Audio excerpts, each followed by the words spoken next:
Hey guys, and welcome back to another episode of Food School Smarter, Stronger, Leaner podcast on a mission to change the way the world eats. My name is Angela Shurina, and I'm a certified nutritionist, health, nutrition, brain performance coach, and just someone with a lot of passion for helping you guys to learn how to use nutrition and other lifestyle tools and hacks to feel, do, and look your absolute best in whatever sequence you prefer today. Whether looks might be more important, whether feeling, whether doing, they're all intertwined. Our looks reflect the state of our health more often than not, and the state of our health defines how we feel and how we do. Right? It's all intertwined, and that's why I think anyone who's been in the area of health and fitness for a while and performance, they do understand that in order to get major improvements and to have them for prolonged periods of time, you need to kind of take care of all of that. You need to make sure that you like how you look, how you feel every day, and then your performance, once you know how to do certain things with your environment, with your self-talk, with other things in your lifestyle, once you know that, you start doing on automatically on autopilot much better. It's like with focus, we talked about focus and how environment is much more important than the act itself, or being able or making yourself to sit down for prolonged periods of time and getting work done, right? How you organize your environment, what you do before that bout, that interval of focused work is much more important than actually the act of doing it itself. So set up your environment for success, and the rest of the things is going to get much easier, right? So today we are talking partially, one might say, about our environment, the food we put on our plate. And you might not consider it necessarily your environment that is important for focus or productivity, but it is part of your environment, what you choose and what goes into you, affecting every single aspect of your health and your performance. So a very common question that people ask me, like, what do I eat before a scheduled bout of focus to stay focused, to be possibly in the flow state, and possibly for longer periods of time instead of bouncing back and forth? How to have longer periods of easier focus, how to stay productive, not worrying about being hungry or feeling like something is wrong in your stomach, or your energy being all over the place. Like, what do I have for food, right? For breakfast, lunch, and dinner. And there are a few guidelines that work for absolutely everyone. Number one, stay hydrated. Make sure that you are drinking enough water. And a lot of people don't really drink enough water and liquids. They're like, well, I'll go by thirst. But usually your thirst is not, just like your hunger, not really very accurate representation of what you need all the time. So I'd still recommend the old, 2 liters or 8 glasses of water. I think a little bit more, maybe like 10 glasses of water. And again, if you're a male, if you are bigger, if you're athletic, if you're in hot climate or go to sauna a lot, you probably need to adjust that. And also don't forget that hydration is also about salt and about getting your minerals like potassium that we get from foods, right? Besides hydration, hydration is by itself, as you can see, quite a complex thing. And that's why I'm excited to be writing about that in the book, my upcoming book that is being released, I think on 17th. I need to check the date. I just know I need to submit it on the 15th. It's going to be available on Amazon. And that's where I write about hydration in a little bit more detail with a little bit more like precise recipe. But anyhow, besides hydration, what you want to make sure is whatever you eat, don't overeat, because your digestive system is another system that requires a lot of blood flow and resources, and you can't be digesting a lot of food, a heavy meal, a big meal, and at the same time be very sharp and productive mentally. That's just not going to happen. That's why you might have noticed that after a bigger meal, especially if it's celebration meal, maybe holiday meal with some festivities, you might notice that you feel kind of sleepy. And that's because a lot of that blood flow that usually goes to your brain, keeping you awake and alert, a lot of that blood flow goes to your stomach, to your digestive system, literally to help with the digestive process, but also to absorb all the nutrients that are coming in from food, right? And the bigger the meal, the more energy, the more blood flow digestive system requires to get everything done. It's not just about your blood sugar, fluctuating if you eat a lot of carbs and that's why you feel sleepy. No, literally a lot of blood goes into your digestive system. So you want to make sure that, you eat something, but it's not a huge meal. And how you know? Well, if it's kind of like hard to breathe and stand up, then probably you overate. You need to be able to maintain upright posture, whether sitting or standing, quite easily when you eat a well-portioned sized meal. And what's actually in that meal is quite simple. It's been the same for ages. If you really want to kind of like balance it out and maximize your opportunity to deliver everything that your mind, that your brain, that your body need to keep you focused and keep you working, you want to hit carbohydrates, fats, essential fats, and complete proteins in your meal in a good combination that your digestive system works well with. You're not eating foods you're allergic to or sensitive to. And how you know if some foods you're allergic or sensitive to, or they just don't work for you? Well, if after a not such a big meal, all of a sudden your brain, your mind feels all over the place and you're kind of foggy and there is anxiety, even though before your meal there wasn't really. And again, your energy, you're more fatigued, you don't want to do things, you're cranky, like your state changes noticeably after your meal. That means that something in that meal might not be that optimal, or maybe the combination of the foods that you chose, or maybe the amount is just not optimal. So assuming that you are eating food that are optimal for you, you want to hit 3 targets. You want to get your carbohydrates, your essential fats, your complete proteins. Your carbohydrates, long-lasting carbohydrates, right? The ones that come in whole foods, the one that comes with naturally occurring fibers. And also not too much, right? If you're not a professional athlete, you probably don't want to be eating a whole big bowl of pasta for breakfast. Pasta is not genuinely good carb anyhow, because it is a processed carbohydrate, not whole. But even if you eat a bowl of rice, white rice doesn't have that much fiber. Yeah, a lot of it going to be absorbed in your bloodstream really fast. Per cup, going to be like 40 grams of carbs, that for most of you already probably too much with too little fiber. So you want to get probably around maybe 20, 30 grams of carbs, and ideally with a lot of fiber from things like whole grains, beans. Make sure that they're prepared well, and again, they're not triggering your immune system or something else, and you're not feeling foggy or weird in your stomach or in your head. So carbohydrates, right? Fruit, for some people work, for some people don't. Usually the richer the fruit in sugars, the more people will have problems with them, especially if you don't exercise, a lot.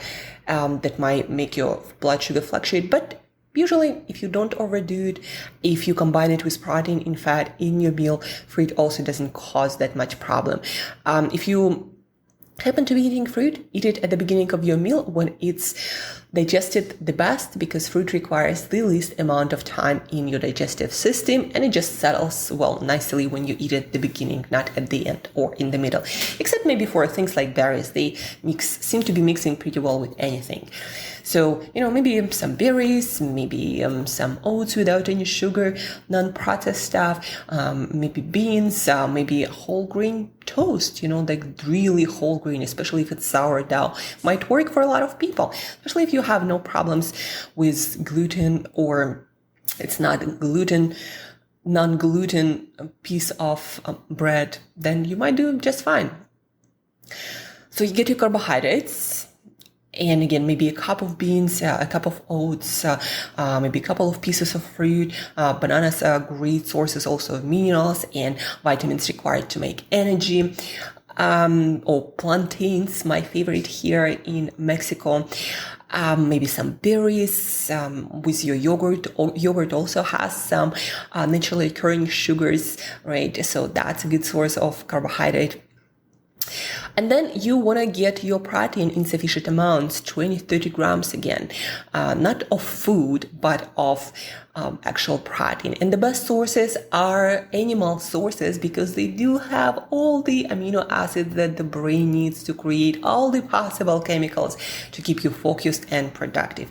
If you are on a plant-based diet, that I always recommend to mix in a serving of complete designed plant-based protein. Designed meaning if you just get like rice protein or pea protein, they actually not complete. The amino acid profile is the same as if you were to eat peas. So you want to have a blend of plant-based protein that delivers a profile of amino acids or proteins in a very similar to animal food fashion or set, right? So you get, again, all the amino acids. I always recommend at least 30 grams per meal. It's not only, protein, everything in the body is made of protein or with protein. Your brain needs protein to make you think, to keep you focused, to keep you learning. Your body needs protein to restore, recover, and run all kinds of reactions that require enzymes that are made of protein. So eat your protein. Few best sources: salmon, eggs, sardines, but really anything you like from animal kingdom, except maybe for yogurt. If you do eat yogurt, you need to eat quite a lot of it to get those 30 grams of protein. Like if it's Greek yogurt, around 350 milliliters of it, right? So 20-30 grams of protein. And it's easy to figure out how much protein is in your food. Just Google, 100 grams of chicken or 100 grams of salmon or whatever, unit of measurement you use. If you use ounces, Google that, very easy. And then we go to essential fats, omega-3s and omega-6s. You kind of need both to satisfy your cravings and hunger, because when you are eating, your receptors in your gut are always searching for both of those essential fats, omega-3s and omega-6s. You need kind of both to deliver all the functionality in your body and your brain, right? And when you don't get some, you just might have more chances of getting hungrier sooner and not being able to stay focused for as long as you could have. So from that perspective, I always recommend to optimize every of your meal, or at least the first meal, so your body, your brain know that you already got these essential fats. For omega-3s, salmon, sardines, or fish oil or algae oil, 2 grams. That is the good amount to have per day, recommended by all the nutrition researchers if you really want to have a good health and brain performance. What else? What are the sources? We have tuna is not such a great source. Herring, mackerel, all of these are amazing sources. Of course, salmon is being one of the most favorite ones. But also just taking your fish oil will work. Just make sure you get quality, great amount, sufficient amount.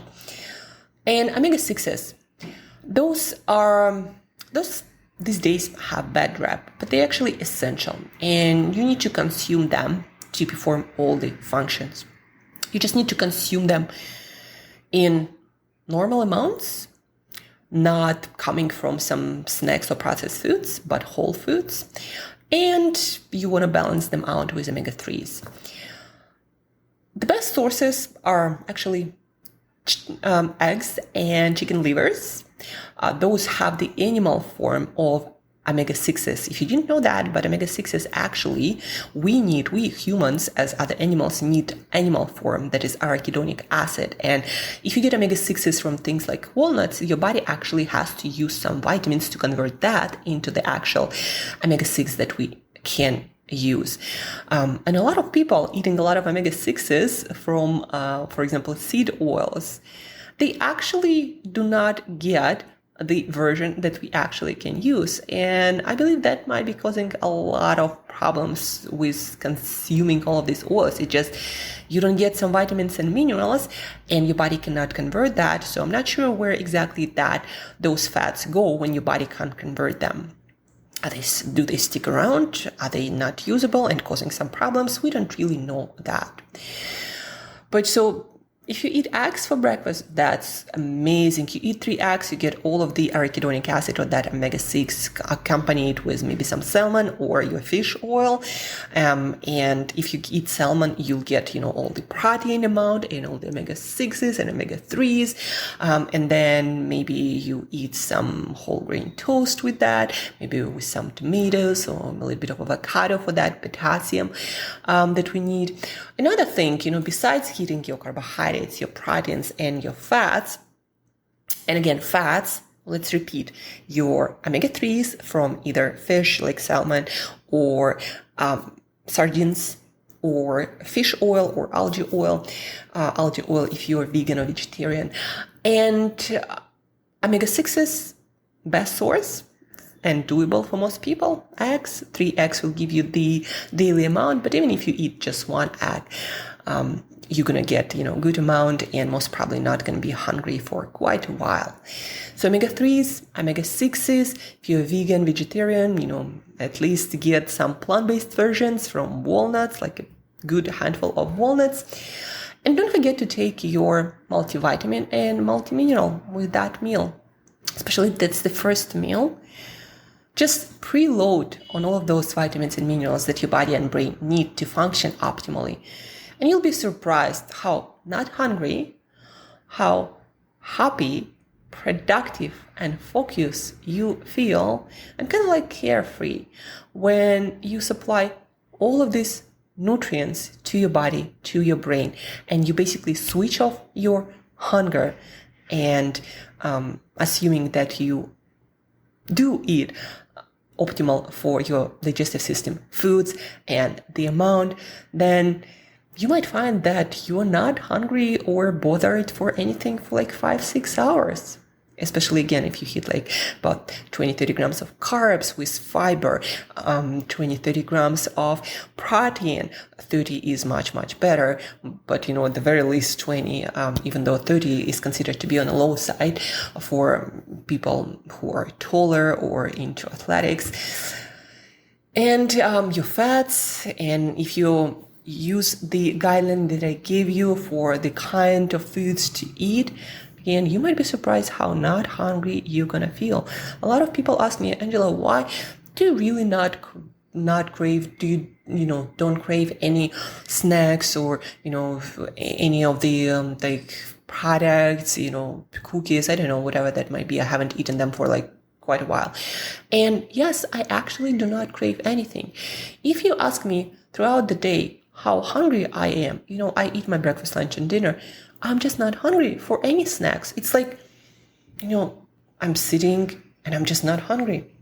And for a lot of people, it's very unusual state. They would not believe you can be like that. But when you supply all the essential nutrition on a regular basis, when you know how to manage stress, because stress can trigger hunger, you actually, when you sleep well also, because that also triggers hunger and stress levels to go up. When you do all of that, you're just not hungry. Humans are not some overeating slobs, actually. And I am a huge believer, and that speaking from personal professional experience, that once you start eating well, you don't want to overeat. And I used to be a huge overeater, and I used to eat huge amounts of chocolate and cookies, especially when stressed. And I know that how it can be. And I know now that I can't make myself to overeat. That's how it got, because you just have this natural stop. Like your body and brain, we are done. More than that, and there is more harm than good.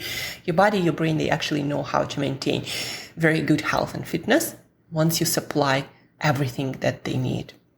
I always say, happy, healthy brain makes good decision and keeps you fit.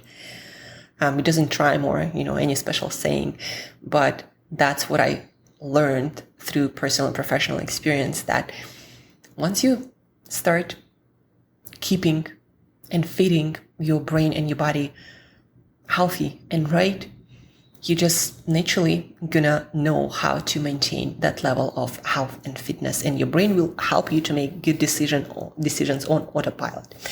That's it for today, guys. That's all I wanted to share. That breakfast, lunch, and dinner, but especially breakfast, you want to kind of preload with all the nutrition your brain and your body needs, so you do your best for the, probably most productive part of your day, when you wake up, when you're sharp and you're fresh and your thinking is at its best, your productivity is at its best, your creativity, everything, right?